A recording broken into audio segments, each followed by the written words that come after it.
It's so beautiful. It reminds me to Pacific Ocean. Wow. Hey. Hi everyone! Hi. Today I'm going to talk about Pacific Ocean. Okay, let's talk about Pacific Ocean.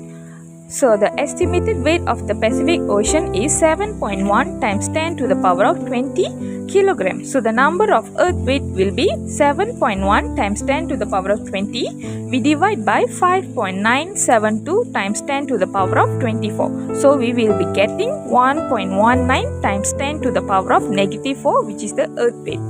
And then moving to the scalar quantity, I choose Pacific Ocean volume, which is 710 million cubic kilometers.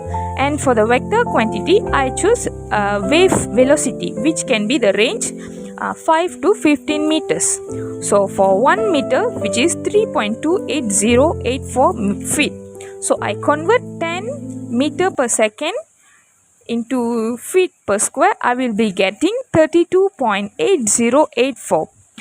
Moving to the object potential energy, I can use the formula, which is E equals to mc square.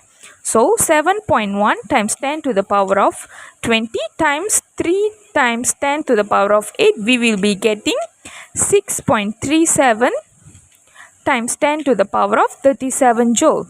So the global electricity consumption will be, we have to divide by 6.580 times 10 to the power of 20. So we will be getting 9.71 times 10 to the power of 16 days. And lastly, for the object gravitation force, we can be using the formula, which is G times m1 times m2 divided by r2.